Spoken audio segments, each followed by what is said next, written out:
Hello everyone, my name is Sarfraz and today I'm here to show you what I have built in my Meta backend developer certificate course.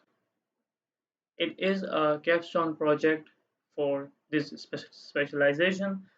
So let's come to my GitHub profile. It doesn't look so nice, but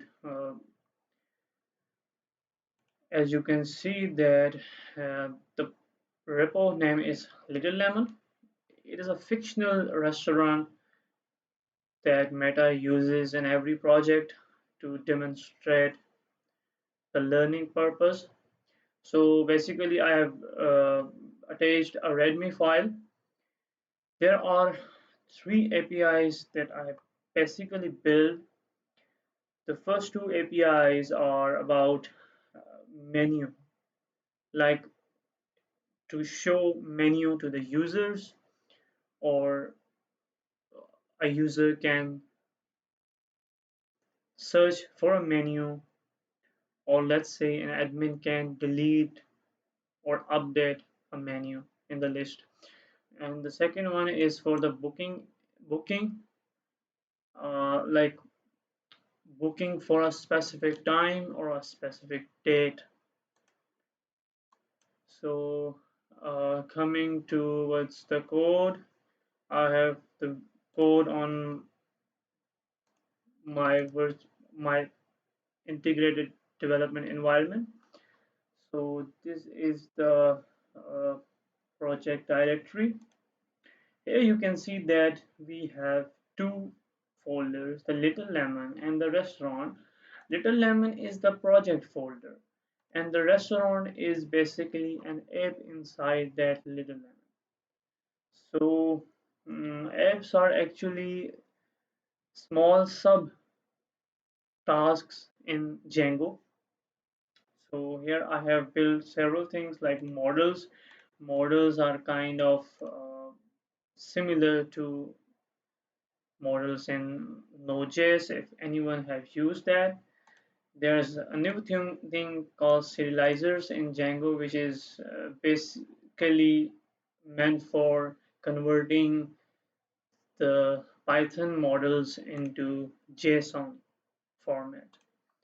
And there's the urls.py file, which is used to locate our, which is used to insert some certain URL patterns. Like you can see here, if we access this endpoint, we will be redirected to the respected view. Now, what is a view? View is just a function. View is just a function or a class, in my case, where we create something, we are doing something, and that thing will be displayed at the end user if we are using some templating system or we are using index.html file. As I talked about index, as I talked about templates, so templates are basically a way to render your content. So this is a template, but I will be going to use Postman as a client.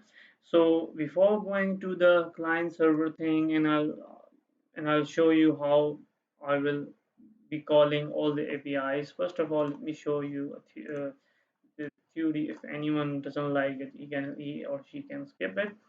But what actually I'm demonstrating here is that there's an end user, which or us, or it could be a user. And in my case, I will be using Postman. Postman is a client, okay, where we will make some requests to the uh, application server or backend server. So here's the end user and here's the backend. Backend actually comprises of these two things, but I have called this thing as a backend because it involves a lot of logic. So backend actually has application code, the server code, Backend can be written in Django, Node.js, and PHP. But in my case, as I have been doing this course, I mean, over the last year, from the last year, so I've chosen Django. Now the database could be SQL or no SQL. It doesn't matter, but Django prefers SQL and supports SQL internally. So first of all, the main demonstration of how all these things go. So when I mean the postman, the client will send a request. The request will be sent to the server. Okay, the server will process it, and if there's anything that the server has to find out from the backend, like the database, it will go and ask the database. The database will give the relative data, and then that response will be returned by the that application code to the end user in the form of JSON. So what is JSON? JSON is basically JavaScript object notation. It is a format that is universally used for HTTP requests or responses. So either way, you can send the data in the form of JSON and you can receive the data in the form of JSON. Now, the request can be of any type. Like, first of all, we do these four kind of things. We do the CRUD operation. CRUD means create, read, update, and delete. So the create thing is that we are supposed to give some sort of payload at the end user, and then that will we will send that with a post request. And as I said earlier, there are different kind of requests. So the post request is the one in which we are submitting some form of data to the server, and the server will create that data on the back end. The data will be saved here, and then it will give us some response. Now the response this time can be the data itself or simply the response in the form of the status code. Now here the status code will be 201, which means this resource has been created on the server. Now there are different kind of status codes. Here is the list. So it starts from 100 to up to 500, and 100 status codes are informational status codes. Then comes the 200 successful codes, the 300 redirectional codes, client error, and the server error. Now we are interested in this area. So if there's any code starting with the character 2, number 2, which means that something has successfully been done or returned. Now in my case, I have created a resource on the server, so status code will be 201. Now if I want to read some data from the server, I will send a get request. Get request will be sent to the server. The respected data will be returned in the form of JSON and then along with the status code 200, which means OK. Similarly, we can update with the port, and we can delete with the uh, delete request. Okay, so this was the basic introduction to the how a web works or how it serves the web. Now coming towards the project, let's run the project. So I will say cd. I want to go into the project folder, and then I will run the command python -py run server. This is a command which is used to run the server locally. So here we can see the server has ran successfully or not. We have to wait a bit. So here's the development server link. If we visit, we cannot see anything, but if we visit the restaurant slash menu, we can see the browsable API. This is an interface provided by the Django REST framework. Here we can see that we have three items in our menu model. So from here we can submit the requests. Sub I mean I can submit a new item. So let's say I call it no, I can call it coffee.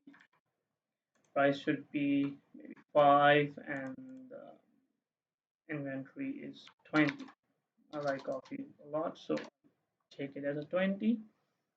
Now if I send a post request, you can see here that there has been a post request sent. So here I am sending a post request. I'm demonstrating this on the browser. I will go to the Postman API, but let's see here.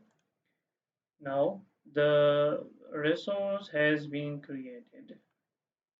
Okay, where? HTTP 201 created. Was the post requests. Now if I again go to that, I can see that there are 4 items created in the card. Now if I want to individually check one item, I can individually search that item by its ID.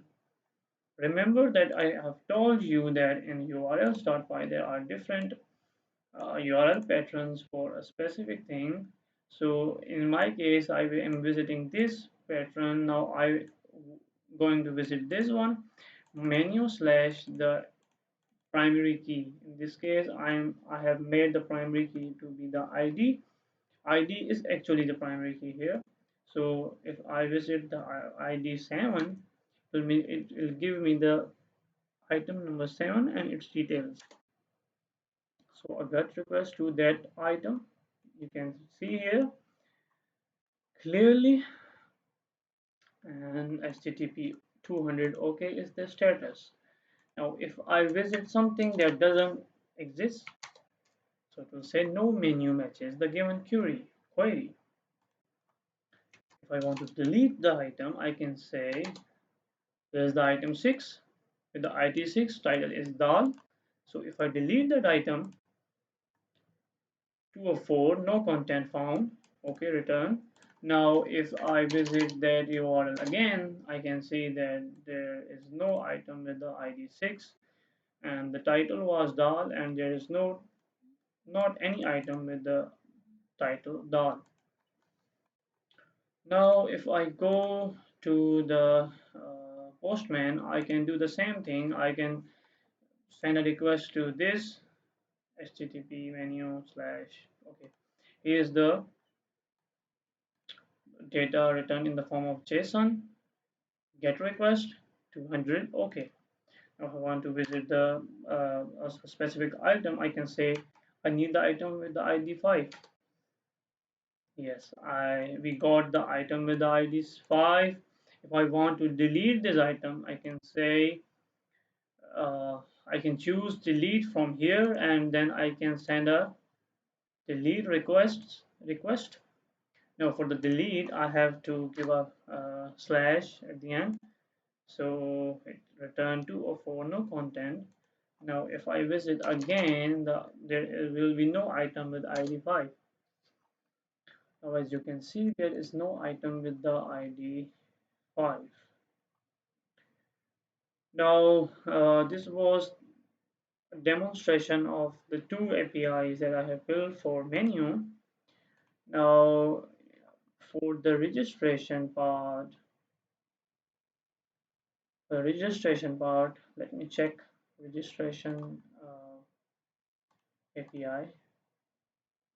Restaurant slash booking, restaurant slash booking. So for the registration, I have chose it as restaurant slash booking. So let me visit restaurant slash booking.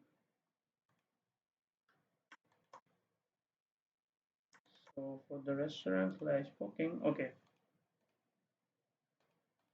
If I visit this, you can see that there are three guests here with the ID 3, name Umar, number of guests 3, and booking date that I have planned or selected. For booking, if I go to the restaurant slash booking,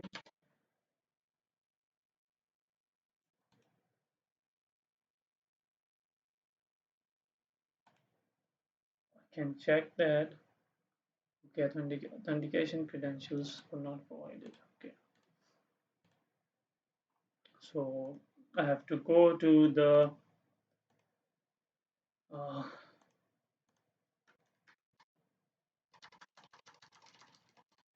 admin panel.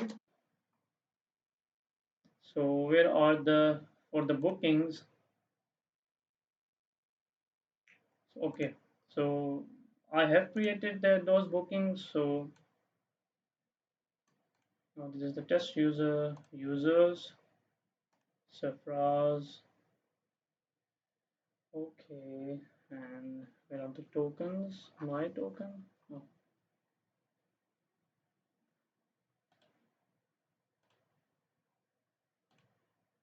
let me generate my token here. So save. So here's the token for Surprise. It's me. I am Surprise. So I have to provide that token in Postman. So in headers,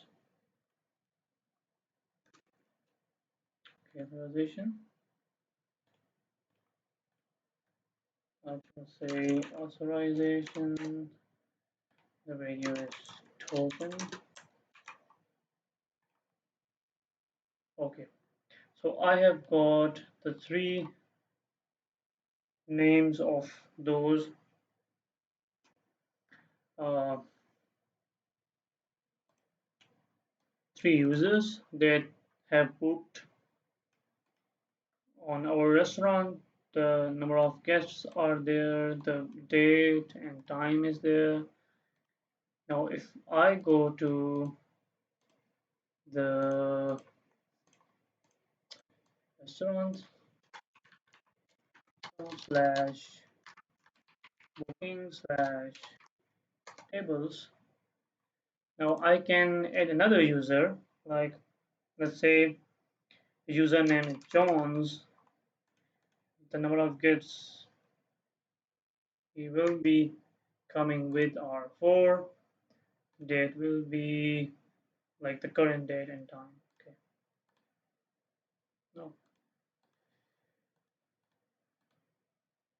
for the demonstration purposes, so that has been created. Now if I check those tables again, there are 4 users that are coming with their guests, and if I want to delete a user like the user 3 with name Umar, I can delete it easily from here. So if I go to the tables, I can see that there are 3 users left and there is not any user with the name Umar. That's all. Thank you so much for watching my video.